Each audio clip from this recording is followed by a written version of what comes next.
Hi all.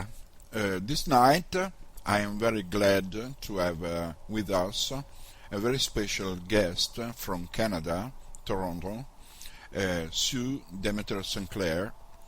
She is a very serious and dedicated scholar of parapsychology and ufology, and she will answer three of my own questions to her, starting with her own experiences about very strange events seen in the sky, and you will see how she critically treats the subject, trying to analyze it in all the details and reflecting on it and on the way to investigate this kind of facts, which are very complex, they are very controversial, and demands from us a very serious approach using the scientific method, which is the best so far to investigate all phenomena that is happening around us, including parapsychology and ufology. It will be very interesting to listen to her talk, especially when she will tell us how parapsychology and ufology might merge together as an investigation system, because this deduction can come only from a person who has a very deep knowledge on this kind of phenomena. She will tell, of course, also of her own experiences, but mostly she will show how her investigation is totally focused on an attempt to the solution of the problem, and using also a healthy skepticism that is absolutely necessary when very strange facts are investigated. So I wish you a very good listening to this very interesting researcher. Hello, and thank you for allowing me to be your guest for this podcast. As way of an introduction, I'm an anomalies researcher based out of Toronto, Canada. My focus is on scientific parapsychology, psychical research, and UFOs. Well, okay, mostly UFOs, as I have personally experienced those. I have conducted research on behalf of the Defense Studies Department of the Canadian Forces College here in Canada, and on the theme of military institutional responses to anomalies. I also collaborated with the Koestler unit at the University of Edinburgh on the Euro-Psi research study, and that included data collection and analysis qualification of collected reports of perceived exceptional human experiences and anomalies under Dr. Ian Tierney and Dr. Carolyn Watt. I have also edited several academic works on the topics of UFOs, social psi, or psychic phenomena, which is what psi basically is an umbrella for, and poltergeists. I've been studying these topics now for about 17 years. And I've also conducted in-the-field research on spook lights, or anomalous light phenomena. So another way of saying, I guess, UFOs. I am a founding member of PsyCan, which is Paranormal Studies and Investigation Canada, which is really a not-for-profit organization, and it's dedicated to research and study and exploration of these topics, which are considered paranormal. I am also a member and supporter of both the Society for Psychical Research in the United Kingdom and the Institute of Noetic Science in the United States. So there you kind of have a bit of my paranormal CV, so to speak. How and when did you start to be interested in the paranormal and in ufology? My interest in the paranormal and ufology as a topic to study really began for me with a close-range UFO sighting I had with my brother-in-law here in Toronto in 1990. I was only 23 years old, and It was November 4th, 1990, at approximately 1 a.m. I was getting ready to go to bed for the evening. My then husband, my 2 children, and my sister, who was visiting with us at the time, had already turned in for the evening. I had been watching Elvira, Mistress of the Dark movie with my brother-in-law when I looked up at the clock and realizing it was way past my bedtime because at the time I had 2 very small children, I decided I would get up to go and lock the sliding glass doors to our balcony. In that singular moment in time and that seemingly mundane and insignificant decision, well, it really changed the focus of my life in a very profound way. At the time, we were living on the 10th floor of an apartment condo building. And as I had these young children, it was my habit to make sure those doors to that balcony were always locked. And I will also like to mention that this apartment had a south-southeast exposure with a clear view of Lake Ontario and the Pickering Nuclear Generating Station. At the time I didn't realize this, but both the lake and that nuclear generating station had been the scene of numerous UFOs over the years. Now, as I went to lock the door, I observed a large, red, glowing orb through the glass. It was like nothing I had ever seen before, and I quickly looked back towards the TV thinking it was a reflection. Well, it wasn't.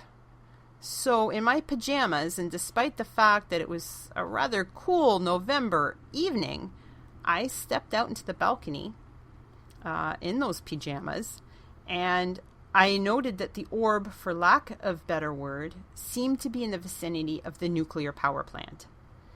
My mind began racing with all the possibilities, as I'm sure you can imagine. What is this? Is this a plane? Is it a searchlight? I was quickly discounting each of those things. And in those days, I should mention this, there were no readily available and now super popular Chinese lanterns or sky lanterns as there are now. And having set these off in the last couple of years, I can look back and I can honestly discount them with you as the cause of this sighting. They were definitely not a Chinese lantern. Anyway, getting back to it, I was out on the balcony and I yelled out for my brother-in-law, who was outside, and he was at my side within a few seconds. And at this point, I was pointing and yelling at this red pulsating orb, and I was saying, "What is it? What is it?" And he just started yelling back at me, "It's a UFO." He grabbed my arm, and I glanced down to see the goose flesh on my skin. You know, the way your kind of skin crawls when you get that kind of feeling of something that you're witnessing that just it's just blowing your mind.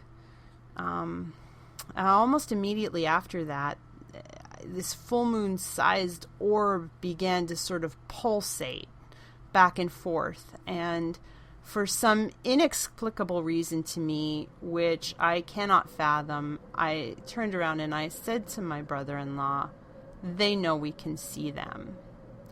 And I'm going to include that statement that I made, despite the fact that I know that perhaps for some people it may go against my credibility as a witness, simply because it's a very odd statement to make.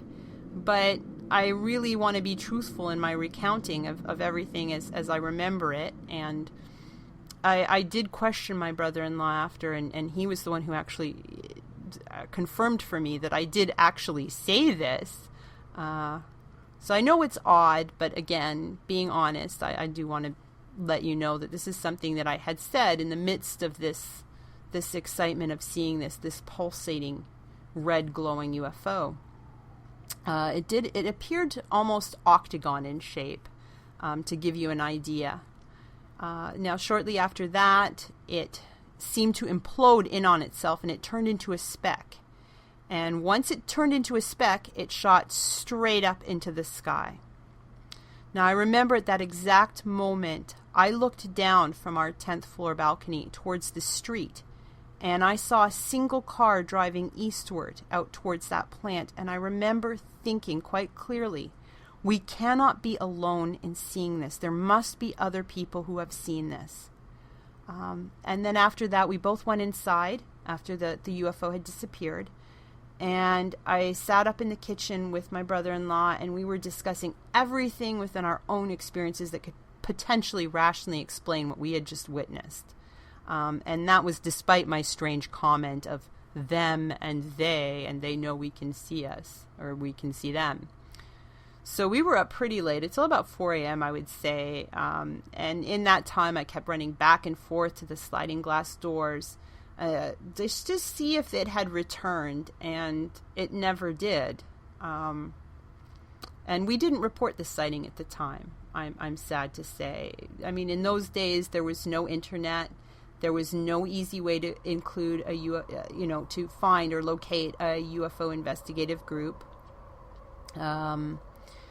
And I didn't feel comfortable going, like, trying to call police. I mean, what are they going to do? There was no crime committed by this UFO or go to a newspaper.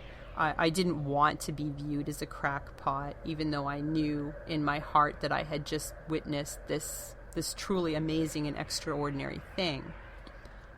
In the weeks that followed, I did pick up a UFO book by Dr. Alan Hynek from the library, and I sent a letter to QFOS in Chicago, which is thankfully why I have so much of this details of this sighting. But the letter at that time was returned to me as undeliverable.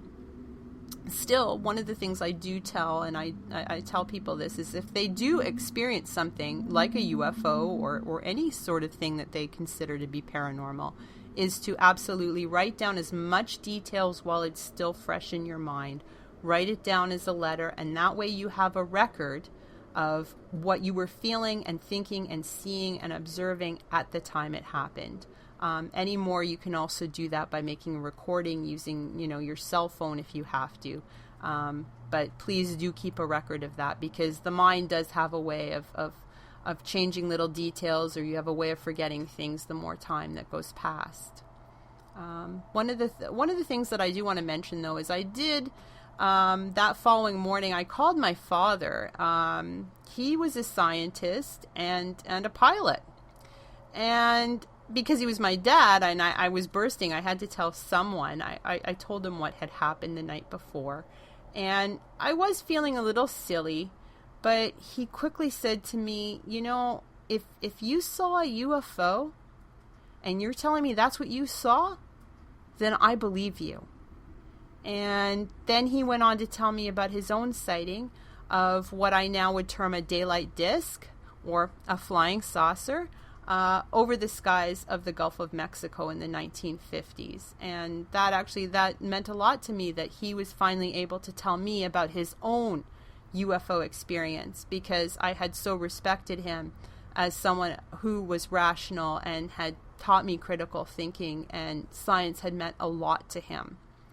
Now, I have had other strange experiences as a child, and at the time they caused me much anxiety. And like most of us, I did put them out of my mind, and I tried to write them off as my own imagination. Now, since I've become an anomalies researcher, I'm not so certain that everything I experienced as a child was true.